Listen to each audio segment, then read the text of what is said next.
Assalomu alaykum, to'g'ridagi barliq roman anglag'uchi do'stlar. Biz aktiv faoliyatchimiz Xalmurod Uyg'ur Elsoy yozgan Apamni izlab degan kitobni o'qishni davomlashtiryapmiz. Biz oldingi qismning eng oxirida Xalmurodning turpalliq yurtdoshlari bilan yig'ilish qilgan yerlarini o'qib tugagan edik. Endi davomini o'qiymiz. Helsinki'de namoyish bilan boshlangan erkinlik karvoni faoliyati yozning issiqi besishga oz qolgan vaqtlarga to'g'ri keldi. Sinatin bozori maydonida Finlandiyaning ilgari Char podshoh imperiyasining kinazligi bo'lganligining simvoli sifatida hali ham qad ko'tarib turgan Char podshoh Petrning haykali oldida oy yulduzliq ko'k bayroqlarni lapildatib namoyish qildik. Namoyishga taxminan 15 atrofida Uyg'ur kelgan edi.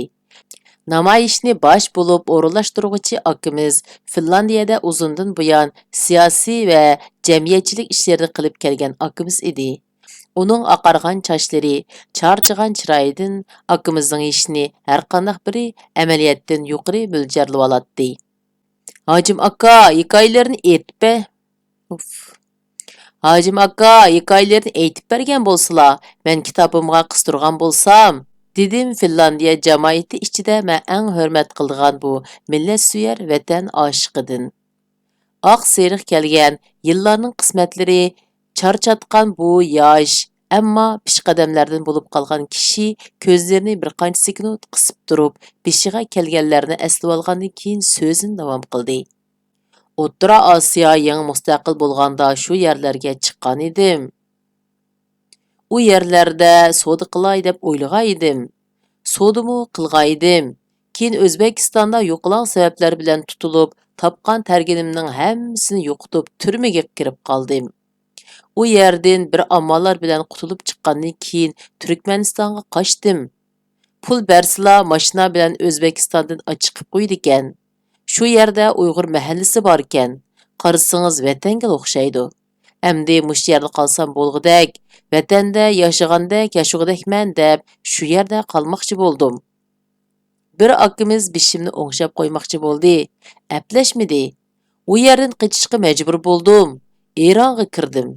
U yerdami bizning tilimizni tushunadigan odamlar jiqkan. Menga jiq yordamlarni qildi. Shu vaqtlarda Uyg'urlarmi bor ekan. Shular bilan tanishib qoldik.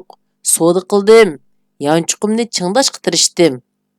Fukam, vatansiz banda nagil borsla yetim boldek tasqildigan ishkan.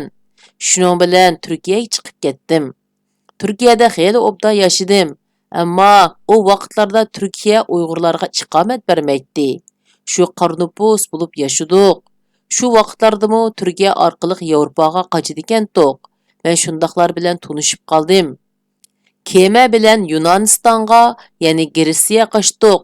Shu paraxotda mendan boshqa yana 2 Uyg'ur bor edi. Yunonning dengiz tavalligiga oz qolganda Yunonning paraxoti kelib bizni to'sib oldi. Paraxotda Iroqlik, Eronlik va Kurdlarmi bor edi. Shular paraxotning tegini teshib cho'ktirib etsak, Yunonning chegarasida cho'kib ketsa, bizni majburiy qutqizdi. Shuning bilan Yunonga ilib ketdi deb paraxotning tegini tashdi. Biz nada undaq jiq suni ko'rgan deysiz? Qo'rqdik. Hammamiz undaq cho'nqur suda üzəlmaydi ekanmiz. Shuning bilan toki paraxot cho'kib ketguncha uningga eslib turdik. Heliqi mendan boshqa 2 Uyg'ur bola bilan uchimiz mashada o'lib ketadigan o'xshaymiz deb bir-birimizga rozilik berishib, gunohlarimizga tavba qilib, shahodatimizni yengilab tursak, Iroqdan turklarning paraxoti kelib, bizni paraxotga chiqarib qutqizib oldi. Shuningcha Yunonliklar bizning paraxotning cho'kib ketishiga qarab turdi. Suga sakrab tushganlar ularning paraxotiga yamashqanti uzun kaltaklar bilan to'sib turdi. Shuning bilan endi qanday qilamiz deb tursak, biz bilan shu paraxotda qochib qaytib kelgan bir suriyalik, sizlarning pasportinglar bormi dedi. Bor desak, Xitoyning pasporti bilan qochish oson. Nima qilsizlar jafo tortib dengizda mingib, aeroplanda minginglar dedi. Shuning bilan aeroplanda aylanib uchib qochib Gollandiyaga bordim. U yerda javobim chiqmay Daniyaga bordim. Ular bak o'sal muomala qildi. Odamdek ko'rmadi. Shuning bilan Norvegiyaga qochdim. U yerdami panohlik tiladim. Meni Gollandiyaga qaytarmiz deyotganda Qechib Shvetsiyaga kelib oldim. U yerdimi meni qayturmiz degili qopti. Fukam, odamning davlati bo'lmasa bo'lmaydiganligini shu chaqda yomon bak his qilib ketdim. Nagili borsak tasqoqchilik. Shuning bilan qanday qilarman deb tursam, Finlandiyadan biri keling, men yordam qilay dedi. Keldim. Bu yerda biri bilan tunishtirdi. To'y qildik. To'y xiti ilishqa bakchiq rasmiyatlar ketadigan. Ularni vatandan akeldiralishi mumkin emasdi. Shuning bilan Finlandiyaning televiziya muxbirlarini chaqirib, programma ishiltib to'y marosim qildik. Shularni ko'rsatib yurib, panoqliq javobim chiqdi. Mana yashab ketdik, fukam. Bu vatansizlikning dardini mendek tatmasangiz tushunmaysiz. Vatandan toki Turkiyagacha aeroplanga o'ltirmay ketdikanman. Turkiyadan aeroplan o'ltirib Yevropaga kelib olganim, bu yerdimi bey tasqoqchilik tortib ketdim. U chaqlarda Uyg'ur disi uqmaydi. Nima u? Yeydigan narsimi? deb so'raydi qarang. Sargandonlikning dardini bek tortib ketgachkimi, menga igi chiqib, yashaydigan yer bergan mushu Finlandiyaga bek minnatdor bo'laman. Shunga nagil borsam, Mishanning bayrog'ini ilib olaman deb so'zini tugatdi hojim akamiz. Demisimi bargal yerdagi namoyishlarda Finlandiyaning ko'k kirsitliq oq bayrog'ini oq yulduzliq ko'k bayroq bilan birga lapildatdi. Yelniskidan Stokholmga bordigan paraxotda yolg'iz ketib berib, shundoq jafoliq safarlarni beshidan kechirgan shu akamizning hikoyasi yodimga keldi. Uyg'urlar haqiqatan ko'p zulmlarga uchirdi. Men toki 2008-yili nohaq tutilib so'roq qilinganga qadar u zulmlardan xabarsiz qolgan ekanman. Uyg'urlarning ayrim millatligini, bizning o'tgan 100 yildagi tariximizni dadam rahmatlikning bovularim haqida aytib bergan hikoyalardan bilgan. Keyin tarixiy romanlardan bilganlarimni cho'nqirlashtirgan bo'lsam-mu, toki 2017-yili jazo lagerlari boshlangicha men bilan bevosita munosabatlikdek his qilmagan ekanman. Elsoy nomida 2009-yildagi Urumchi qirg'inchiligi va Yevropaga ko'ch-ko'ch bo'lish hikoyalarini yozgan bo'lsam-mu, jazo lagerlari mening millatim bilan haqiqiy ma'nidan taqdirdoshligimga qoyil qilgan edi. Erkinlik karvoni meni qandaq bir manzillarga boshlab bora degan savollarga safarim orqali javob izlayotgan edim. Stokholmga keldim. Yevropadagi yosh Uyg'ur aktivistlar to'pida tunishib, bu faoliyatning ijrosini billa plan qilishgan bolalar orasidagi Shvetsiyadagi bolalar bilan tunji yuz ko'rishayotgan edim. Ammo ular bilan xuddi burundan tortib tunishdek bir mahalning bolalaridek hissiyotga kelib qilyotdim. Adosh, kelganing bek yaxshi bo'ldi, qarshi olman, deb meni chin quchoqlab qarshi oldi Shvetsiyadagi faoliyatlarni o'rinlashtirgan Uyg'ur yigiti. Erkinlik karvonining tashviqotini sotsial mediada keng ilib berishni planlagan. Bu orqali Uyg'urlarning ruhini urg'utmoqchi, qarshilik qilishga petindigan bir ruhni targ'ib qilmoqchi bo'lgan edik. Shundaq bir ruhning obrazi sifatida men maydonga chiqqan edim. Ammo u ruh meningla emas, shu faoliyatni o'rinlashtirgan barliq yoshlarning o'rtaq ruhi edi. Stokholm shahar markazidagi maydonga ilib berilgan tashviqot namoyishida tashviqot varaqchilarini tarqatdik.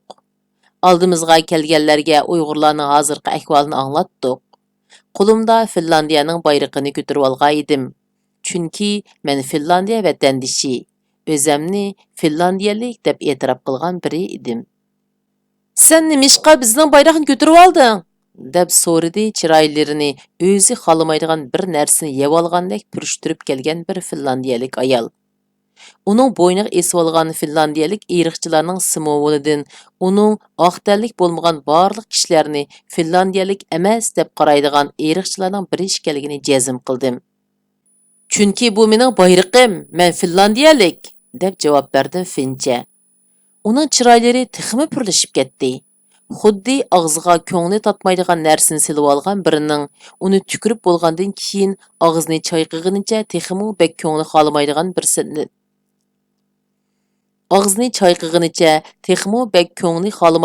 bir narsani ichib olganda hissiyotda. Ularni bek yaxshi tushunatdim. Ular bilan ko'p aytishqa edim. Ularning ko'pi dindor xristian siyoqiga kirib oladi. Yoki rostilla shundaq dindor xristianlardan edi.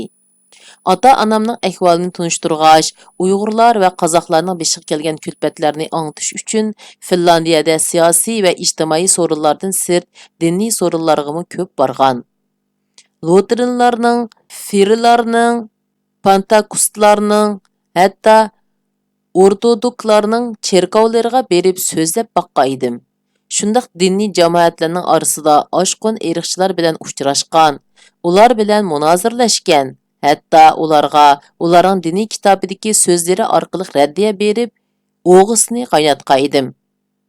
Bilamsan, mening bovam urushga qatnashgan, urushda qurbon bo'lgan, atam urushda yaralanib miyib bo'lgan. Biz davlatimizni az qurbonlar bilan qurmagan. Uni saqlab qo'yish uchun jiq badallarni to'lagan. Undaq qilishimiz sendek musulmonlarning kelib ishg'ol qilishi uchun emas edi, deb menga nashlar bilan gap qaytirdi. Qaraganda davlatimizning tarixini bilmaydi ekansan. Davlatimiz tinchlik bilan mustaqil bo'lgan. Charpatsha bolsheviklar inqilobiy harbisida Finlandiya kenazligining mustaqil jumhuriyat bo'lganligini e'tirof qilgan. Davlatimizning qurilishi urush bilan bo'lmagan, deb so'zimni davomlashtirishimni kutmayla, u gapimning beliga qo'pollik bilan tepdi. Qishliq urushni bilamsan? Davomlashish urushini bilamsan? Shu vaqtlarda biz nurg'un qon to'kdik. Undaq bo'lmasa hozirgi erkin Finlandiya bo'lmagan edi. U chaqlarda sen qayerda eding? deb so'radi. Bu gaplarga burun yo'liqqan. Ularga raddiya bergaydim. Tuyuqsizla dadam rahmatlikning bovularim haqida aytgan hikoyalari yodimga keldi. Ular kurash qilgan, qon to'kkan, nurg'un do'stlarini, sabdoshlarini keyin o'zlarimi topolmaydigan dalalardagi yerlarga ko'mgan edi. Ammo ulardan bizga bir mustaqil davlat meros qolmagan. Biz davlatsiz to'plum bo'lib, xuddi uvisi tindirib etilib daq yerda yo'linishni bilmay tingirqab, chechilang'u qolgan chumillardek bo'lib qolgan edik. Bizni qushqash kelibmi, to'xolar kelibmi cho'qlaydi. O'tgan kechganlar bilib bilmay dassab yonjitdi. Balkim bilsan, shu vaqtda nurg'un bolalar Shvetsiyaga o'rlashtirilgan. Nurg'un davlatdan fidoyilar kelib jangga qatnashqaydi. Sen musulmonlar deding. Balkim bilmay qolgan bo'lishing yoki faqatla terining rangini va xristian e'tiqodini cheklim qilib olgan ko'zlaring musulmon tatarlarningmi u urushqa qatnashib shahidlarni berganligini ko'rishni xohlamagan bo'lsa kerak. Sening qarshing Finlandiyadagi noyda oz sondagi oshqun ideyadagi kishilarning qarshi. Biz Finlandiyaliklar sening qarshingni davlatimizning qimmat qarshi deb qaramaymiz. Men Finlandiyalik, finchi gap qilman. Fillar jamiyatida yashayman. Davlatimga bosh topshirman. Garajlarlik majburiyatimni o'tayman. Sening meni undaq yoki mundaq deyish huquqing yo'q. Agar teramning rangi sababidan beorim bo'lgan bo'lsang, men o'chig'ini aytqin. Sen bilan sot ko'rishayli, deb javob berdim. Fillarga xos so'g'aq talaffuzda. Chunki terining rangini yoqtirmaydiganlarningmi, terining rangi sababli boshqalarga muomala qilganligi sababidan jazolanishni xohlamaydiganligini biletdim. Ikkinchi dunyo urushida Natsist Germaniyasi bilan ittifoqdosh bo'lgan Finlandiyadimi terining rangi bilan munosabatli qarashlarning bilinib qilishidan andisha qilishning, unda qarashlarga ega ekanligini boshqalarning bilib qilishidan o'zini qochirishning va shuning uchun o'zini kamsitish psixikasining mavjudligini biletdim. Sening terangning rangi bilan munosabatsiz, temini boshqa yoqqa burma. Bu bayroqda kirsit bar tursa, sen ko'tirib yurishdan qo'rqmamsan? deb temini boshqa yoqqa burmoqchi bo'ldi. Mening davlatimning bayrog'i, buning din bilan aloqasi yo'q. Chunki Finlandiyada xristianmi bor, musulmonmi bor, dinsizmi bor, ammo hammamiz finlandiyalik. Davlatimizni suyimiz. Bu bizning davlatimizning simvoli, biror diniy jamiyatning yoki dinning belgisi emas, dedim. Uning vosita tanlamagan holda mening finlandiyalikning bayrog'ini ko'tarib olganligimdan beoram bo'lib, meni unda qilishimdan voz kechtirmoqchi bo'lganligidan nafratlanib. U menga Ayso seni suydi deb bo'lib ketmoqchi bo'ldi. Uningga kulib turib. Men biladigan Ayso albatta meni suydi.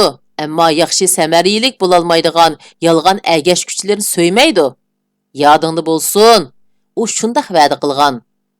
Oxirgi zamon bo'lganda kishilar keladi, "Menga biz sening nomingda kasal davoladik, mo'jizlarni qildik, sening nomingda nurg'un ishlarni qildik" deydi. Men ularga, "Yo'q qilinglar, men sizlarni tunimayman" deyman deydi deb raddiya berdim. U orqaga burilmoqchi bo'lganda, mendan bundaq bir gapni anglab, qaytadan menga yiqilishib, "Sen Aysoni tunimaysan. Shunga mening dinim to'g'riq gap qilma" deb zardi bilan gap qaytirdi. Uningga kulib turib, Korintinliklarga yozilgan 2-xatda Pavlus mundaq degan: "Sizlar Aysoga ishonsanglar, sizlardan Aysoning xo'sh hidi keladi. Men sendan undaq bir mehribonlikni, undaq bir xushpuroqni his qilmadim. Yolg'on guvohlik berma. Ayso yolg'on guvohlik berganlarni yoqtirmaydi. Yolg'ondan o'lchamlarni chiqarib olganlarga Yahyoning cho'qonini takrorlayman. Ey zaharlik ilonlar, yo'qol ko'zimdan." U mening xristianlarning muqaddas kitobini buncha yaxshi bilishimdan hayron qoldimi yoki gaplarim o'zini men haqiqiy xristian deb olgan uningga eg'ir keldimi bilmadim. Ko'ziga yosh kelgandek bo'lib, o'zini yo'qotqili turg'unida yenida gapimizga quloq silib turgan biri, balkim uning do'sti bo'lsa kerak, uni ittik tugidek ilib ketdi. Fincha bulungan dialoglarni yenimda turib billa namoyish qilgan uyg'urlarim tushunmaydi. Ularga uning tafsilotini aytib, ko'nglini g'ash qilishni xohlamay, buzilgan kayfiyatimni yushirib, kulimsirishimni murakkab hissiyotlar ichida davom qildim. Shvetsiya Uyg'ur ma'arif jamiyatidan bir pishqadam akamiz kelib, menga jamiyat nomidan do'ppa hadiya qilib, beshimga kaydirib qo'ydi. Uningga loyiq emas edim. Chunki shu akalarimiz qarshilikni izchil davom qilib kelayotgan shu yillarda men o'z oilamning bexatarligi uchun beshimni ichimga tiqib olgan edim. Qo'rqinishdan boshqa eng cho'ng sababim men vatansizlikning nimadan derak berdiganligini toki shu chaqqicha haqiqiy his qilib boqmagan bo'lishim mumkin. Kitobimni vaqt o'qi yo'linishi bilan emas, balki Uyg'urlar va xotiramdagi rost ishlar aslimlarining tasavvurlar bo'shliqiga boshlagan yo'linishlari bo'yicha yozishni davom qildim. Bundaq bir uslubning asarning bir butunligini tushunishga foydali yoki foydasizligiga jazm qila olmayman. Ammo shundaq yozishni davom qilyapman. O'qirmanlar Uyg'ur jamiyatidan yiroq yashaganligimni ifodalagan qurlarni ko'rgandan keyin men bilan aloqa qilib savollarni so'radi. Gerçi bu savolning javobini yozish jarayonida texmo to'liq tushunishim, o'qirmandimi shundaq tushuncha shakllanishi mumkin. Ümid va umidsizliklar to'qinishidagi tafakkurim bu 2 yil jarayonida mendan eng ko'p so'ralgan savolga javob tepish uchun mengamni qizitmoqda. Shuncha eg'ir kunlarga qoldik. Bizga haqiqiy ega chiqadigan, biz nimishqa bizning qutulishimizga yordam beradigan haqiqiy bir ittifoqdosh topolmaymiz. Tafakkurim qaytadan hikoyaning vaqt o'qidan qanqib chiqib ketdi. To'liqsizda o'qiyotgan vaqtlarim. Turpan shaharlik 5-o'rta maktabda o'qigan edim. Turpan shaharlik Koni shahar quvuqiga joylashgan bu maktab qarmoqqa shaharning sirtiga chiqib ketgandek tuyg'u beradi. U vaqtlarda Turpan shahri Koni Uyg'ur shaharlarining puruqi quyuq, xom kesakdan yoki xishdan qo'pirilgan imoratlari ko'p bo'lib, bizning uyimiz Turpan shaharlik partikomning orqadagi aholilar o'ltiriq binosida edi. Uyimizning oldida Turpan shaharlik 1-boshlang'ich maktab, uning yanida 3-o'rta maktab bor edi. Men kunda bezaklik yo'ldan Udul janubga qarab mengib, Turpan shaharlik ma'arif idorasining oldidagi 4 ko'chadan sharqqa qayrilib, Bag'ri tarafga ketadigan yo'l bilan hozirgi Uzum buloq ko'li yenidagi Do'qmishdan yana janubga qayrilib mengib, maktabimga yetib boratdim. Bezaklik yo'lining piyodalar ko'chasi u chog'larda uzum baranglari bilan usti etilgan. Boj idorasining oldidagi hozirgi sun'iy ko'lning o'rni taklik edi.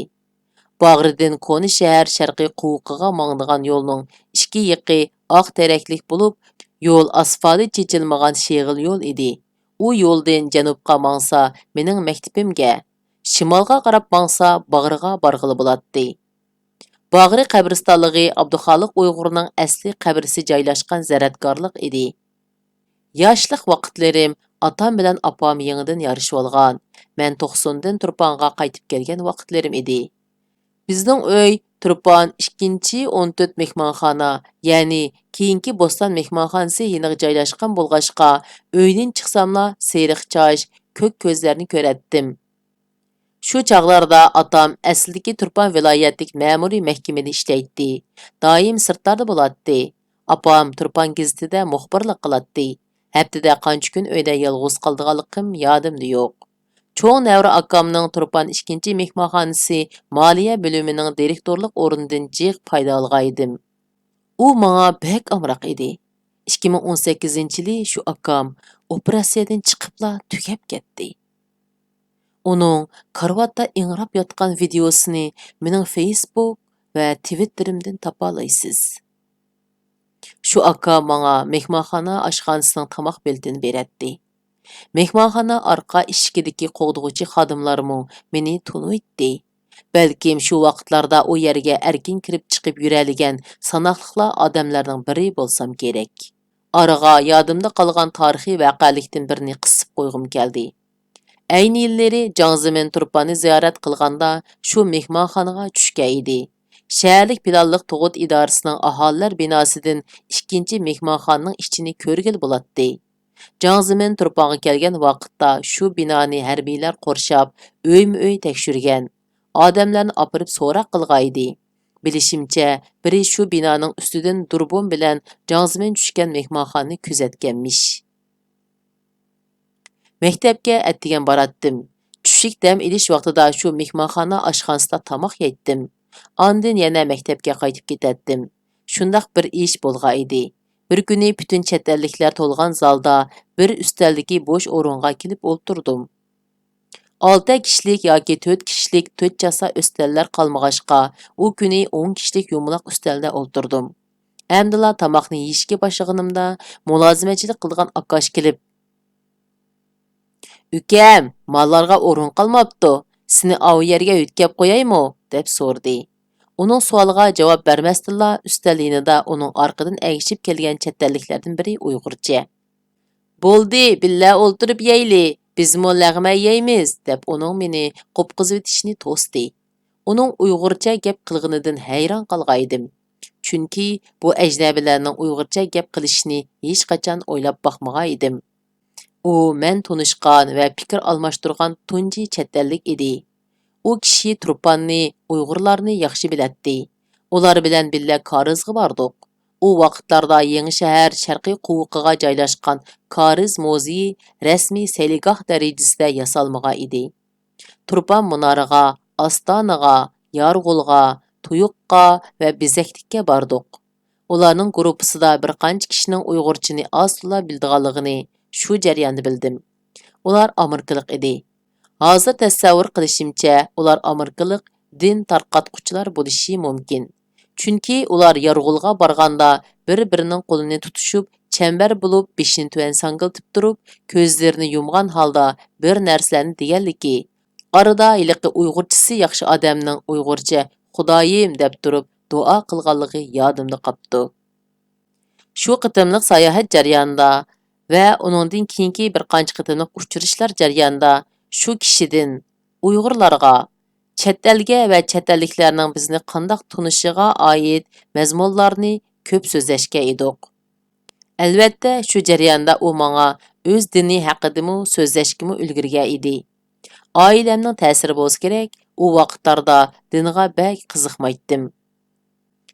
Uyg'urlarni jiq odam bilmaydi, Jungolik musulmonlar debli biladi, degan edi mening Turpan dunyoga mashhur sayohat rayoni va Uyg'urlarning naqsh muzikasi dunyoga dangliq deganda qarashlarimga chiroyliqcha raddiya berib. U chaqlarda uning gaplari mening qulog'imga mush urgandekla bilingan edi. Shunga bek aniq yodimda qopti. Amerikaliklar o'zlari bilan munosabatsiz narsalarga bek qiziqib ketmaydi. Yevropaliklarmi shundoq. Chet ellarda Uyg'urlar bek oz. Shunga Uyg'urlarni bildiganlar asosligi Xitoyni yoki O'rta Osiyoni bildiganlar. Uning ustiga Uyg'urlar musulmon. Biz taraflarda musulmonlar ko'p emas. Shunglashqimi nurg'un kishilar ularga uncha yaxshi qarmaydi degan edi. Uning bilan ko'p talashgan, takkallashgan, hatto shu vaqtdagi go'dakligim bilan takkallashgan edim. Shundaqdimi u kishi manga chet elning tunji penjarasi bo'lgan edi. Uningdan keyin nurg'un chet elliklar bilan tunishdim. Universitetga borgandimi ko'p chet ellik do'stlarim bor bo'ldi. Ular bilan nurg'un hikoyalarim bo'ldi. Shularning biri meni o'zining bolasi deb ko'radigan amerikalik bir doktor kishi bilan xuddi ota-boladek yaqin munosabatimiz shakllandi. U kishi men o'qigan tibbiy maktabga o'qituvchilik kelgan. Bizga klinik davolash tajribasi va tibobat ingliz tili darsi bergan edi. U kishi mangla emas, vatan sirtidagi bu yerda tilga olg'im yo'q, jug'rofiyalarda qiyinchilikda qolgan nurg'un Uyg'urlarga maxfiy yordam qilgan edi.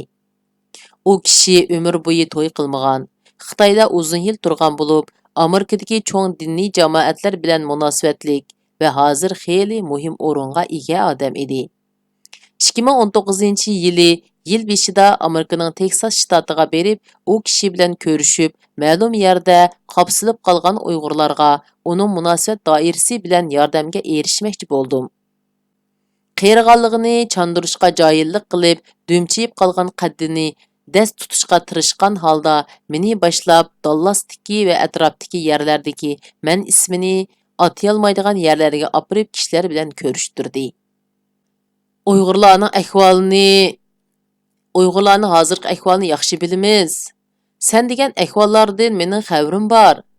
Men u yerga borgan, u yerdagilarning ahvolini yaxshi bilaman deyolmasammi, xabarim bor deyalayman. Men bilgan ma'lumotlarga asoslanganda biz ularga yordam qila olmaymiz, deb gapni kesishga tirishdi biz ko'rishkili borgan kishi. Uyg'urlar dunyo bizning ahvolimizdan xabar topsala bizga chuqum yordam qiladi degan romantizmni umidvorlikda yashaydi. Shunlashqimi o'zining ahvolining dunyoning yetarlik bilmaganligidan og'rinadi. Bilganligiga jazm qila olmaydi. Chunki Uyg'urlar kutgan yordam ularga kelmayotgan edi. Dunyoning adolat orqali emas, balki qimmat qarashlar orqali idora qilinganligini, munosabatlarning sof niyat bilan emas, balki tarixdan buyon shakllangan chambaraklar orasida o'rnatilganligini tushunish bizga tasga to'xtaydi. U chambarakning ichida bo'lmagan bizlarning bo'lsa, undaq bir chambaraklar orasida bo'lgan kelishimlar, qarorlarning qurboniga aylanib ketishimiz muqarrar edi. Hatto nurg'un davlatlarmi shundaq munosabatlar orasiga kiralaydigan kishilari bo'lmaganligi uchun nurg'un badallarni to'laydi. Davlatsiz, iqtisodsiz Uyg'urlarning doim qurbonlik qilinishining muhim sabablarining birini shu deb o'ylayman. Ularning u yerlarga qandoq berib qolganligi, ularning qandoq kishilar ekanligi haqida menga so'zlab berishingning aslida bak hojati yo'q. Menga javob bergach, yonimda o'tirgan otam o'rnidagi kishi bilan ikkimizga qarab kulimsirab qo'ydi.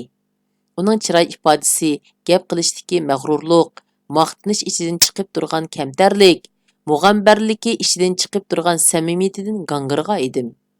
Bundaq kishilar bilan ko'p aloqa qilib boqqan bo'lsam-mu, ammo buning bilan qandoq so'zlashishni bilolmayotgandek qilatdim.